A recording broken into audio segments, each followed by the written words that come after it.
Et tout le monde, voilà, pour moi c'est le lendemain, donc les plans de travail ont bien séché.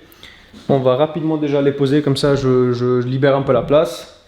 Alors comme je t'ai déjà dit, là on voit clairement le bois il a été cramé. Alors c'est ce qu'il faut, hein, c'est un peu la réaction du vernis.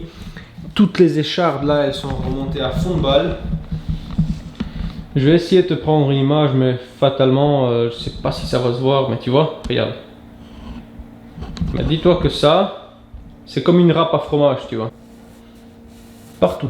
Donc tout est comme ça, et c'est pour ça qu'il faut tout reponcer avec un grain de 400, histoire de tout relisser parfaitement, et ensuite passer la deuxième passe. Il y a des vernis qui sont en 3 couches, celui-là en 2 couches, ça va très bien. Donc, pour poser le plan de travail, parce que ce sera en timelapse, mais je t'explique. Donc moi j'ai tout préparé, tu vois. Alors ça, fatalement, bah, tu sais que j'ai mis mes petits plots de plâtrel, donc ça a bien séché, tout est sec. Donc ça va fatalement arriver à ras du plan de travail, puisque le plan de travail s'est posé dessus quand c'était pas encore sec. Donc ça m'a fait une cale qui est parfaite de niveau. Donc le plan de travail va reposer là. Il va également, ici il sera pas dans l'air, hein, il va reposer sur mon MDF qui va venir à ras du plan de travail, du profil, enfin du petit bout d'MDF que j'ai collé là, et du petit bout d'MDF, c'est quoi, je vais même te le filmer, que tu vois ici, tu vois que j'ai cloué là, et donc ici tu auras un bout d'MDF qui va venir masquer le frigo, tu vois. Donc le plan de travail ne sera pas aérien, évidemment il va reposer sur ça.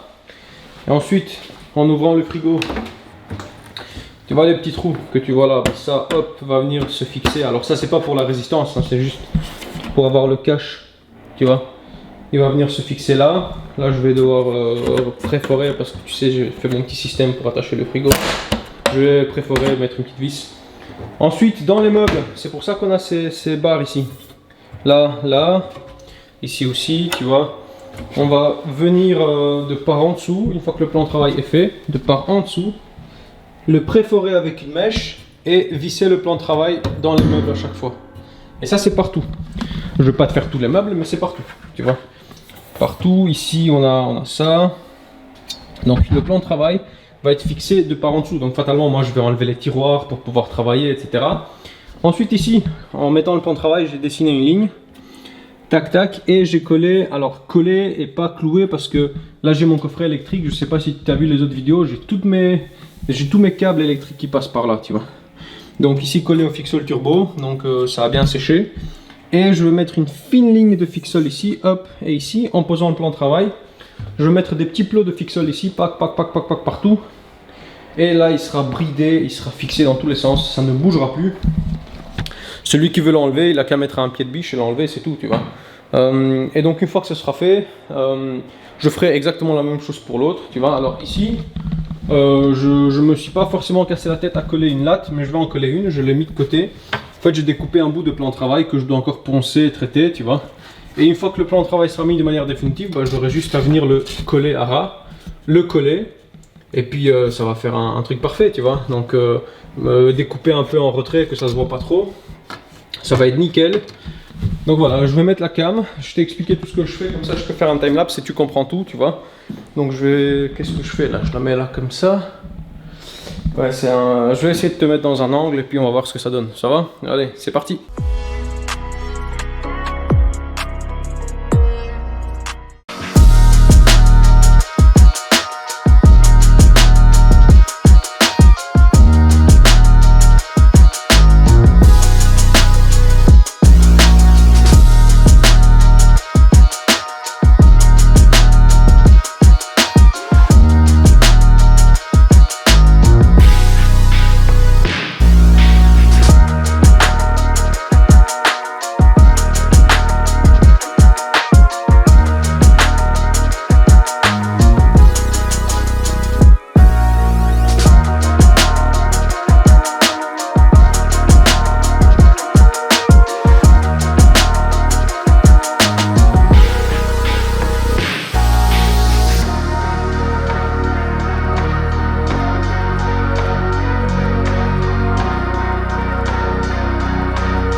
Bon, vous savez quoi? Je vais vous montrer comment on connecte une taque électrique ou une plaque de cuisson, comme vous appelez ça. Donc déjà, ce plan de travail, il est fixé. On a notre petit cache fixé de partout. Bon, ça doit être enduit. Et maintenant, je pourrais définitivement enduire cette partie du mur, faire un joint élastophile ici, tu vois. Et ça va être nickel. On va voir ensemble comment on connecte une plaque de cuisson parce que la prise elle est là, tu vois. Je me rends compte que si je fais cette partie du plan de travail, et moi il va me rester ça comme place pour travailler. Alors travailler il n'y a pas de problème, mais travailler et filmer, bah, on est dans le même problème, 60 cm ça va pas être possible. Et j'estime que ça peut être assez intéressant de te filmer ça, de te montrer comment on connecte une plaque de cuisson.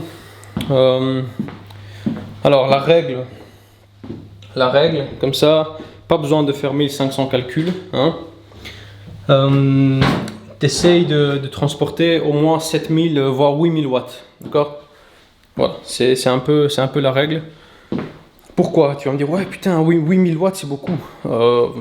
Oui, c'est beaucoup. Mais si je prends la plus petite des plaques de cuisson, par exemple de chez Ikea, hein, celles qui font 60 cm, de tête, elles doivent faire plus ou moins 7500 watts. Ah non, bon, pas celle-là. Celle-là, elle fait 6 kW. Ceci, peut-être parce que c'est une induction, mais j'avais mis, en général, les vitres céramiques, c'est 7400 watts. Bref, on a 6000 watts, mais c'est très bien. Moi, de toute façon, je vais en transporter plus. Et puis la taque prendra ce qu'elle veut dans le circuit, tu vois. Quoi qu'il arrive, si tu es en mono, donc si tu es en monophasé, tu pars sur du 32 ampères. Tu vois, tu te casses pas la tête. 32 ampères, tu calcules rien du tout, comme ça tu as de la marge. Je vais pas te dire peu importe la longueur du câble parce qu'il y a la perte de tension, etc. Mais quelque part, je te vois mal tirer une ligne de 50 mètres pour alimenter une plaque de cuisson en général. La ligne elle fait maximum 10-15 mètres, tu vois. Donc voilà. Tu prends donc tu fais ton circuit. Alors moi je t'invite à aller voir ma vidéo quand j'ai fait le coffret. Hein. Je ne vais plus te démonter ça, il y a une vidéo exprès pour ça. Je te mettrai un lien quelque part ici. C'est ce circuit là, tu vois. C'est mon circuit 32 ampères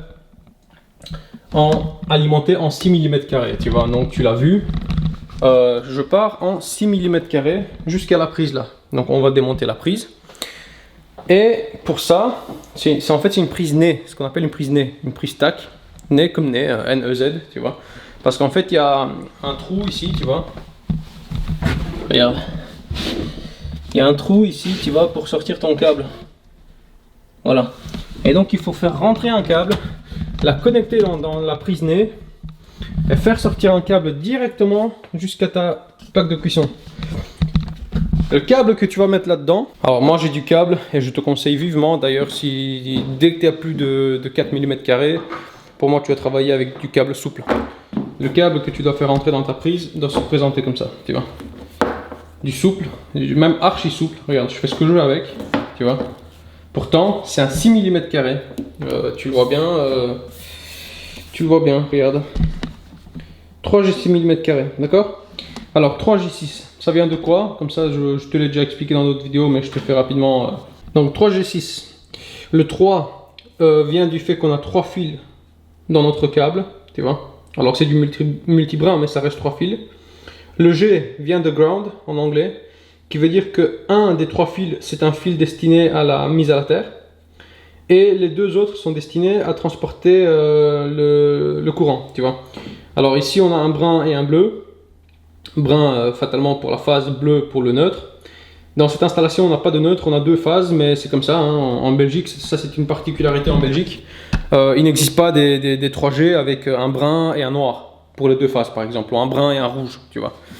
Il n'existe que terre, brun, bleu, donc fatalement nous on sait que même si on est sur du 3x230, moi j'en vois que 2x230 et puis on a 230 entre les phases. Donc primo, je vais dénuder mon câble. Hop. On dit quoi? Avec ça, j'ai assez. Ouais, largement. Il existe des outils pour ça. Je les ai. Mais si tu as la main légère, tu peux parfaitement dénuder au cutter. Il faut juste avoir la main très très légère. Sinon, tu peux blesser tes fils et tu vas faire de la merde. Voilà, nickel. Donc, une fois que tu as ça, tu vois, comme c'est du multibrin, tu regardes à quel point c'est souple. Tu vois, ça c'est l'avantage. Donc hop, tu vas le dénuder.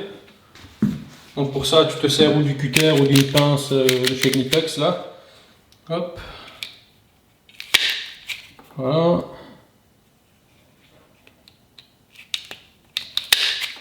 Voilà. Et voilà. Tu vois, ton multibrin, voilà, ça se présente comme ça. Et une fois que tu l'as dénudé, quelque part, tu pourrais juste faire ça. Hop. Tu vois. Voilà. Et aller dans ta prise et le piquer, ce serait déjà bien, mais ce serait pas dans les règles de l'art. Si tu veux faire un boulot dans les règles de l'art, ce que je te conseille, tu prends les embouts, tu chopes ton embout de 6 de chez Knipex, voilà, là j'en ai, peu importe la couleur, hein, du moment que tu as des embouts, c'est bien. Dis-toi qu'il y a vraiment peu de gens qui le mettent, donc même si tu vois, moi j'ai 3 gris ici, bah, c'est pas grave, hein, même sur la terre je vais mettre un gris, ça c'est vraiment pas de problème.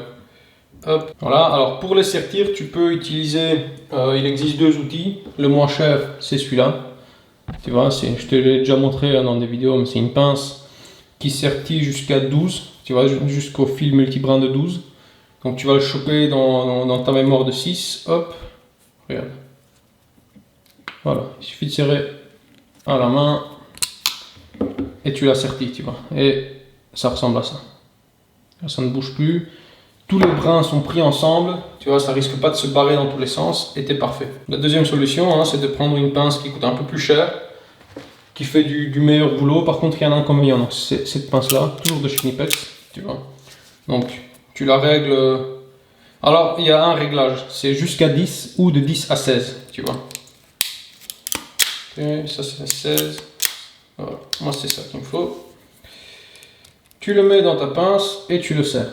En fait, et en serrant, regarde ce qui se passe. Comme ça, tu le vois, si tu ne connais pas, ça peut être intéressant. Regarde. En serrant, tu vois. Et là, voilà, tu viens de sertir l'embout, tu vois. Regarde.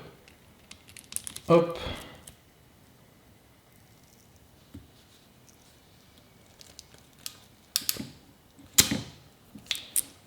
Voilà. Tu vois.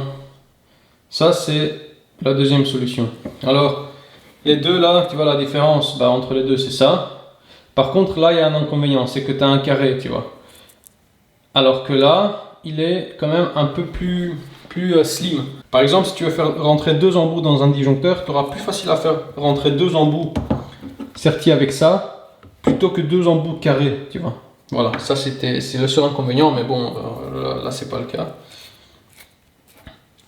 Et en plus, figure-toi que même si cette pince elle est moins chère que celle-là, et que celle-là fait des beaux petits carrés, bah, figure-toi que je préfère quand même travailler avec ma petite, même si elle fatigue un peu plus les mains.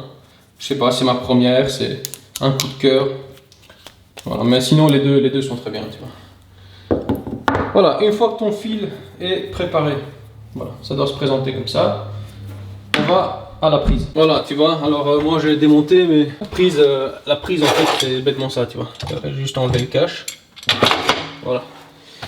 Donc après, avec mon tournevis plat, je vais venir préparer ici pour faire entrer mon câble, tu vois. La règle d'or, hein, quand vous travaillez là et quand vous travaillez sur toute installation électrique, bien évidemment, bien vérifier que le disjoncteur est baissé et qu'il n'y a pas de courant, tu vois. Bien vérifier, hein, c'est primordial, hein. On n'est pas là pour s'électrocuter, pour se prendre un coup de jus, d'accord?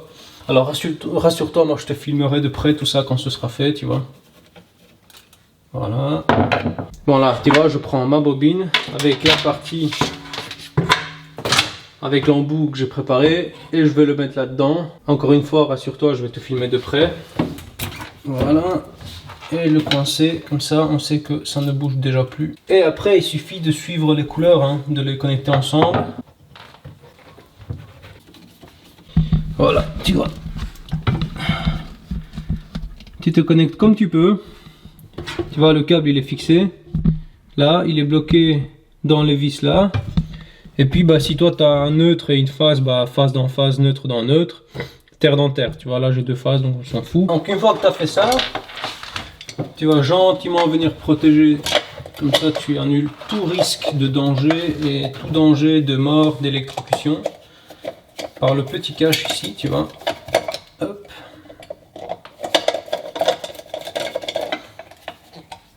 Hop. Et voilà, et on a que le câble qui sort de manière parfaitement conforme, tu vois. Et tu vas surtout pas remonter ton disjoncteur. Là, tu vas laisser ta bobine ici et pour moi mettre le plan de travail. Bon, pour la pause du plan de travail, moi je te filme ça maintenant évidemment.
Voilà, tu vois. Alors ça, je vais faire un carrelage dessus. Ici, j'ai mis de la mousse PU, elle a déjà bien durci. Là, je mets pas d'MDF parce que je vais faire une crédence en carrelage directement sur le mur. Parce que si je mets un MDF plus carrelage, je serai vraiment trop près de la plaque de cuisson, tu vois. Donc, tac, tac, je m'arrête avec le carrelage là, je pense. En bas, j'ai fait pareil, impossible de te filmer parce que je t'ai dit, c'est vraiment la galère. J'ai pas d'angle, tu vois, pour te filmer là. Donc ça c'est fait. Ce que je vais faire maintenant, en fait, tu vois, cette place là, comme ce sera une place perdue, eh bien je vais fabriquer des étagères, 2 étagères avec le même bois, tu vois, de 4 cm. Ça va être beau, je pense. Une genre là et genre une deuxième là, tu vois. Ça va être vraiment 2 étagères avec le même bois, sachant que ça va être peint en blanc, enfin crédence jusque là, et tout ça va être peint en blanc avec deux belles étagères en EVA. Alors pour ça, ben, récup, hein, je me sers de la chute, tu vois, là, le morceau que j'ai découpé ici pour encastrer l'évier. Eh bien j'ai fait mes calculs et avec ce morceau là, enfin sinon il me reste toujours celui-là, ben, j'ai pile deux étagères, tu vois. Voilà, tu vois. Ça reste une petite chute, mais voilà, si je peux valoriser et en plus faire quelque chose de sympa, c'est comme ça on n'a pas cette place totalement perdue. Allez, c'est parti.